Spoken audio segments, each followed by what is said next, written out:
Headlines ಬನ್ನಿ ನೋಡ್ಕೊಂಬೋಣ. High command ಅಂಗಳಕ್ಕೆ ಕೈಮನೆ ಅಸಮಾಧಾನ, ಶಾಸಕರ ಬೇಸರಕ್ಕೆ ಮುಲಾಮು ಸವರೋದಕ್ಕೆ ಮುಂದಾದ ವರಿಷ್ಠರು. ಮುಂದಿನ ವಾರವೇ ರಾಜ್ಯಕ್ಕೆ ಉಸ್ತುವಾರಿ ಸುರ್ಜೇವಾಲಾ ಎಂಟ್ರಿ.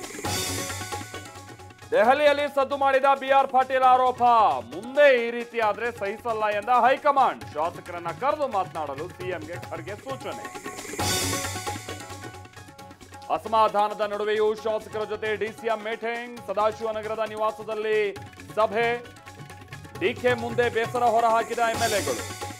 ಎಮರ್ಜೆನ್ಸಿ ಕರಾಳ ಇತಿಹಾಸಕ್ಕೆ 50 ವರ್ಷ, ಸಂವಿಧಾನ ಹತ್ಯಾ ದಿನ ಅಂತ ಹೇಳಿ ಬಿಜೆಪಿ ಅಭಿಯಾನ. ಮೋದಿ ಆಡಳಿತದಲ್ಲಿ ಅಘೋಷಿತ ತುರ್ತು ಪರಿಸ್ಥಿತಿ ಎಂದ ಕೈಪಡೆ. ಸೊಸೆ ಜೊತೆಗೆ ಅತ್ತೆ ಮಾವ ಜಗಳ, ವೃದ್ಧಾಶ್ರಮಕ್ಕೆ ಸೇರಿಸಿದ್ದಕ್ಕೆ ನೊಂದು ವೃದ್ಧ ದಂಪತಿ ಆತ್ಮಹತ್ಯೆ. ನೇಣು ಬಿಗಿಸಿಕೊಂಡು